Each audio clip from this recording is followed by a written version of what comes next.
고요한 새벽, 산사의 종소리가 은은하게 울려 퍼졌다.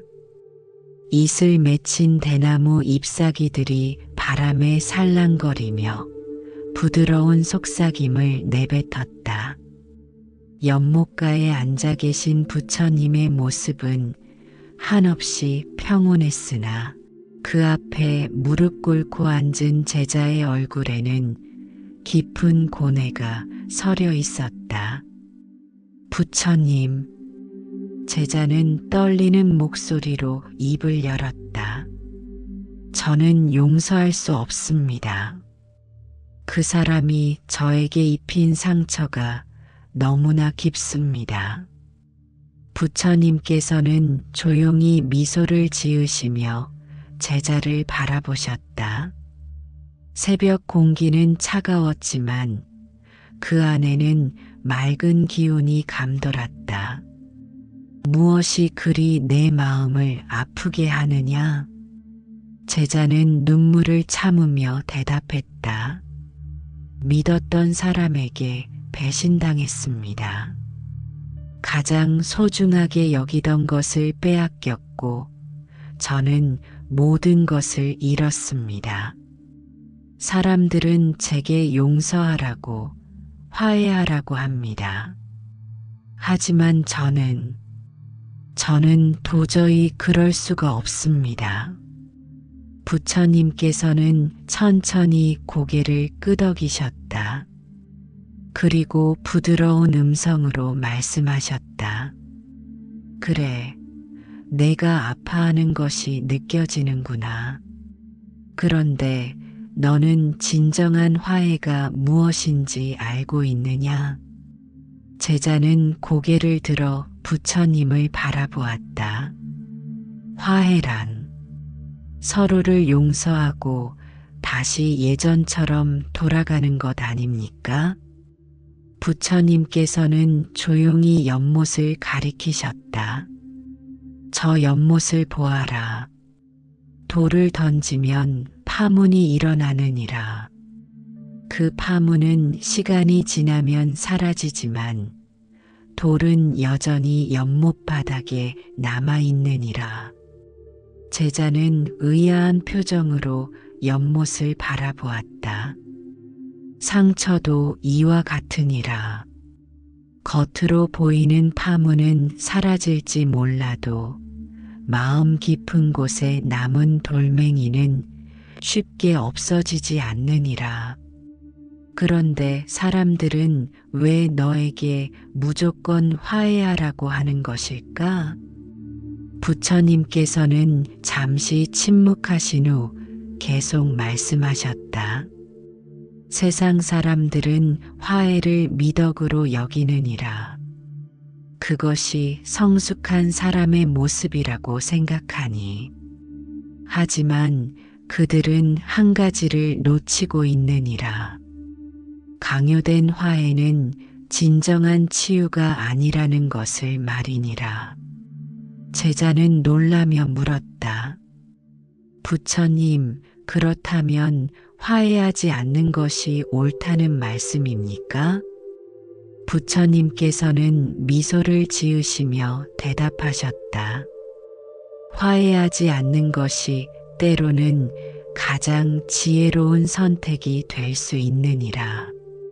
내가 아직 준비되지 않았는데 억지로 화해한다면 그것은 내 상처를 더욱 깊게 만들 뿐이니라.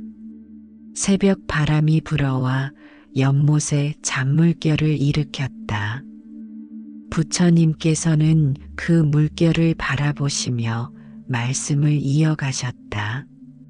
첫째, 내 마음의 경계를 지키는 것이 자비이니라. 제자는 의외의 말씀에 눈을 크게 떴다.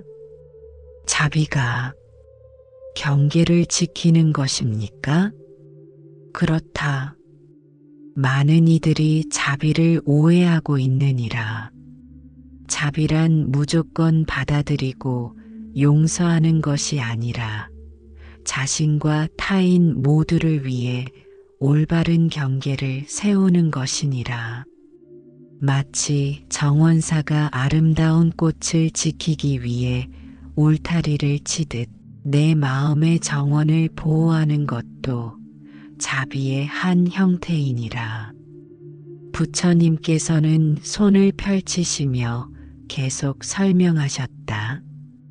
독이 든 우물에서 물을 마시지 않는 것이 지혜이듯 너를 계속 아프게 하는 관계에서 거리를 두는 것도 지혜로운 선택이니라. 이는 미움이 아니라 자기 보호이니라. 제자는 깊이 생각에 잠겼다. 하지만 부처님, 사람들은 제가 편협하다고, 마음이 좁다고 말합니다. 둘째, 용서와 화해는 다른 것이니라. 부처님께서는 나뭇가지를 집어들어 땅에 그림을 그리기 시작하셨다. 용서는 내 마음속의 독을 내려놓는 것이니라. 이는 상대방을 위한 것이 아니라 너 자신을 위한 것이니. 하지만 화해는 그 사람과 다시 관계를 맺는 것이니라. 이 둘은 전혀 다른 것이니라. 부처님께서는 땅에 두 개의 원을 그리셨다. 하나는 크고 하나는 작았다. 큰 원은 용서이고 작은 원은 화해이니라. 너는 용서할 수 있지만 화해하지 않을 수 있느니라. 마치 뜨거운 숯을 손에서 내려놓듯 미움을 놓아버릴 수는 있지만 다시 그 불 속으로 손을 넣을 필요는 없느니라. 제자는 조용히 고개를 끄덕였다. 그렇다면 용서는 하되 거리는 둬도 된다는 말씀이십니까? 셋째, 상처받은 영혼은 시간이 필요하니라. 부처님께서는 근처의 작은 나무를 가리키셨다. 그 나무는 한쪽 가지가 부러져 있었다. 저 나무를 보아라. 부러진 가지를 억지로 붙인다고 해서 다시 자라나겠느냐? 아니니라. 나무는 스스로 상처를 아물게 하고 새로운 가지를 내느니라. 내 마음도 마찬가지이니라. 부처님께서는 제자의 어깨에 손을 얹으셨다. 급하게 화해하려 하지 말라. 내 영혼이 준비될 때까지 기다리는 것이 진정한 치유의 시작이니라. 씨앗이 땅 속에서 충분히 익어야 싹을 틔우듯 내 마음도 충분한 시간이 필요하니라. 넷째, 모든 인연에는 때가 있느니라. 새벽 하늘이 서서히 밝아오고 있었다. 부처님께서는 하늘을 바라보시며 말씀하셨다. 해가 뜨고 지듯 인연도 오고 가는 것이니라. 어떤 인연은 끝나야 할 때가 있느니라. 이를 받아들이는 것이 지혜이니라.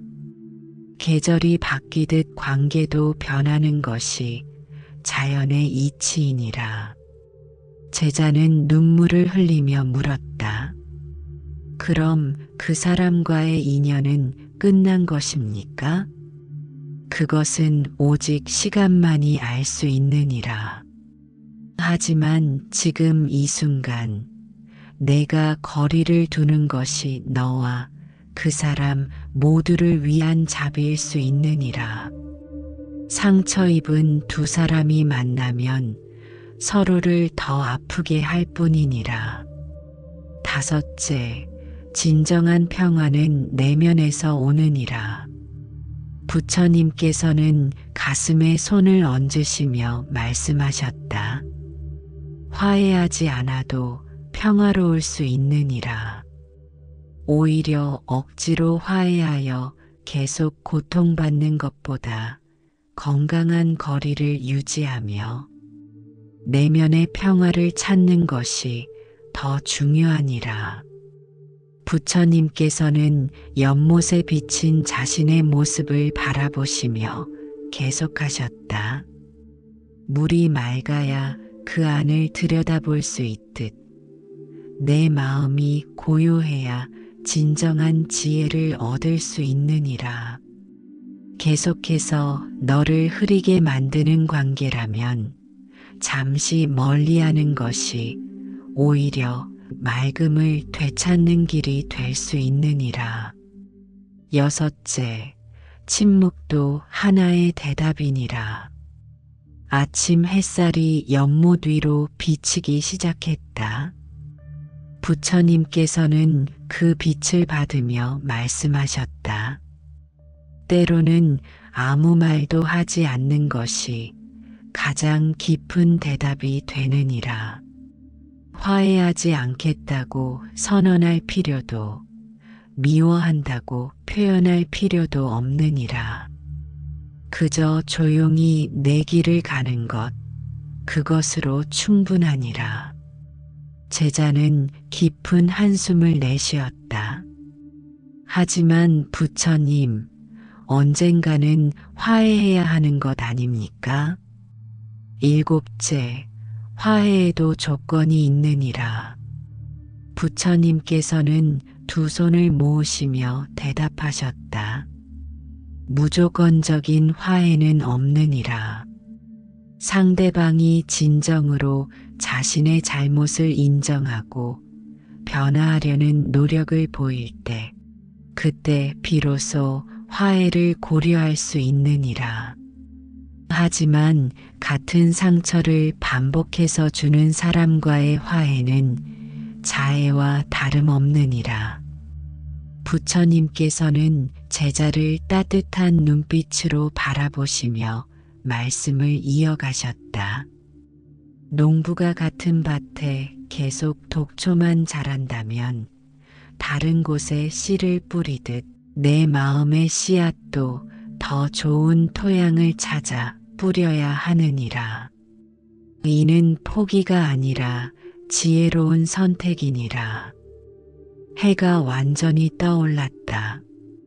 새들이 지저귀기 시작했고 사원 곳곳에서 스님들이 하루를 시작하는 소리가 들려왔다.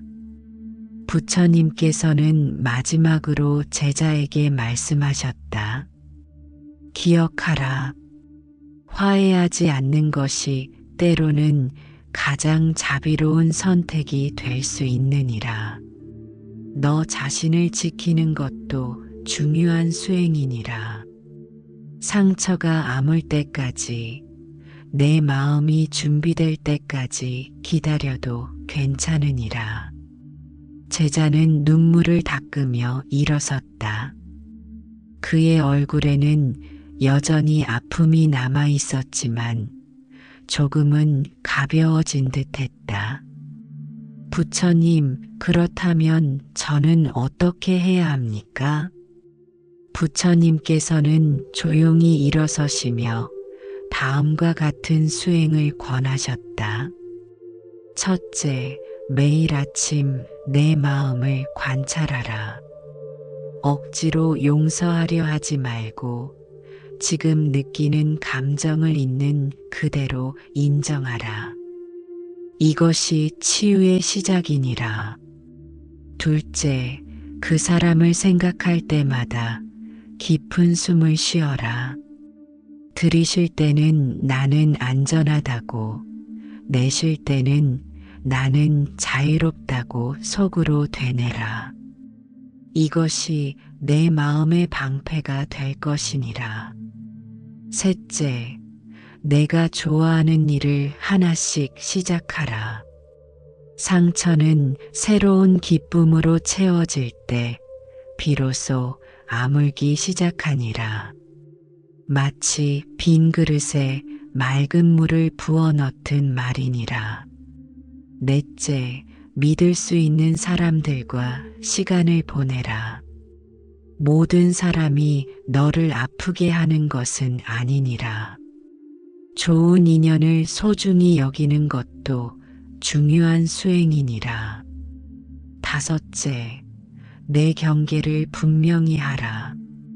아니요라고 말하는 것을 두려워하지 말라. 이는 거부가 아니라 자기 존중이니라.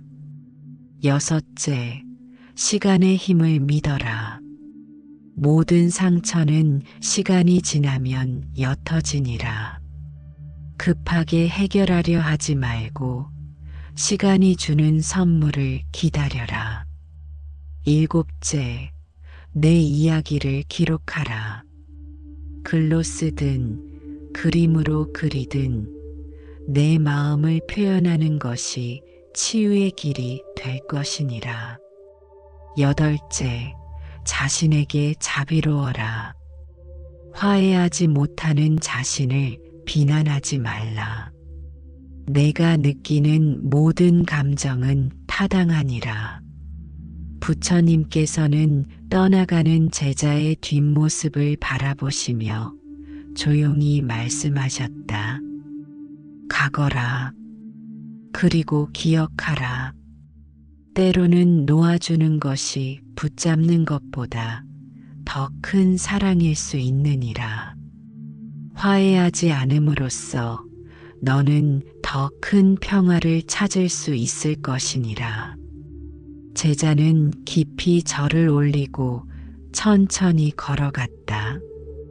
그의 발걸음은 여전히 무거웠지만 어깨는 조금 가벼워 보였다. 며칠이 지났다. 제자는 다시 부처님을 찾아왔다. 이번에는 그의 얼굴이 한결 밝아 보였다. 부처님, 저는 이제 조금 이해할 것 같습니다. 화해하지 않기로 결정한 후 오히려 마음이 편안해졌습니다. 부처님께서는 미소를 지으셨다. 그래, 무엇을 깨달았느냐? 화해를 강요받을 때는 제가 더 괴로웠습니다. 마치 상처 위에 소금을 뿌리는 것 같았습니다. 하지만 거리를 두기로 결정하니 비로소 제 상처를 돌볼 수 있게 되었습니다. 부처님께서는 고개를 끄덕이셨다. 산에 오르는 길이 여러 개 있듯 치유의 길도 여러 개가 있느니라. 남들이 가는 길이 반드시 내 길은 아니니라. 제자는 계속해서 말했다. 그리고 한 가지 더 깨달은 것이 있습니다. 그 사람을 미워하지 않으면서도 거리를 둘 수 있다는 것을요. 미움과 경계는 다르다는 것을 이제야 알게 되었습니다. 그것이 진정한 지혜의 시작이니라. 부처님께서는 흐뭇한 표정으로 말씀하셨다. 미움은 내 마음을 불태우지만 건강한 경계는 내 마음을 보호하니라. 이 차이를 아는 것이 중요하니라. 부처님, 그런데 한 가지 궁금한 것이 있습니다. 만약 그 사람이 저를 찾아와 화해를 청한다면 어떻게 해야 합니까? 부처님께서는 잠시 생각하신 후 대답하셨다. 그때는 내 마음에 물어보아라. 진정으로 준비가 되었는지 아니면 단지 상대방의 요구에 응하는 것인지를. 만약 아직 준비가 되지 않았다면 정중히 거절해도 괜찮으니라. 아직은 시간이 더 필요합니다라고 말하는 것도 하나의 답이 될 수 있느니라. 부처님께서는 연못가로 제자를 이끌고 가셨다. 연못에는 연꽃이 활짝 피어 있었다. 연꽃을 보아라. 진흙 속에서 자라지만 진흙에 물들지 않느니라. 너도 상처 속에서 자랐지만 그 상처에 물들 필요는 없느니라. 때가 되면 너도 이 연꽃처럼 아름답게 피어날 것이니라. 제자는 연꽃을 바라보며 깊은 생각에 잠겼다. 거리를 두는 것이 도망이 아니라 선택이라는 것을, 화해하지 않는 것이 미성숙이 아니라 자기 보호라는 것을 이제 알겠습니다. 부처님께서는 따뜻한 손길로 제자의 머리를 쓰다듬으셨다. 그래, 내가 깨달은 것이 맞느니라. 세상은 너에게 계속 화해하라고 말할 것이다. 하지만 내 마음의 소리를 듣는 것이 더 중요하니라. 남의 기대가 아닌 내 치유를 우선시하는 것, 그것이 진정한 용기이니라. 해가 중천에 떠올랐다. 따스한 햇살이 두 사람을 감싸 안았다. 마지막으로 하나 더 기억하라. 부처님께서는 제자를 바라보며 말씀하셨다. 언젠가 정말로 화해하고 싶은 마음이 든다면 그때는 주저하지 말라. 하지만 그 언젠가는 반드시 내가 정하는 것이어야 하니라. 타인이 정한 시간표가 아닌 내 영혼의 시간표를 따르라. 제자는 깊이 감사의 절을 올렸다. 그의 마음은 이제 한결 가벼워졌다. 화해하지 않아도 된다는 허락, 그것이 주는 자유로움을 비로소 느낄 수 있었다. 부처님께서는 떠나가는 제자에게 마지막 당부를 하셨다. 내가 선택한 길을 의심하지 말라. 화해하지 않는 것도 하나의 완전한 선택이니라. 그 선택 속에서 내 자신을 사랑하는 법을 배우게 될 것이니라. 혹시 당신도 누군가와의 화해를 강요받고 있습니까? 아직 준비되지 않은 용서를 억지로 하려고 애쓰고 있습니까? 기억하십시오. 당신에게는 거리를 둘 권리가 있습니다. 화해하지 않을 자유가 있습니다. 그것은 미움이 아니라 자기 보호입니다. 상처가 아물 때까지, 마음이 준비될 때까지 기다려도 됩니다. 아니, 영원히 화해하지 않아도 됩니다. 그것도 당신의 선택이며 그 선택은 존중받아야 합니다. 진정한 평화는 억지 화해가 아닌 자신의 마음을 지키는 데서 시작됩니다. 오늘도 당신의 경계를 소중히 여기시길, 당신의 상처를 먼저 돌보시길 바랍니다. 때로는 화해하지 않는 것이 가장 지혜로운 사랑의 방법일 수 있습니다. 자신을 향한 사랑, 그리고 상대를 향한 자비로운 거리두기 말입니다.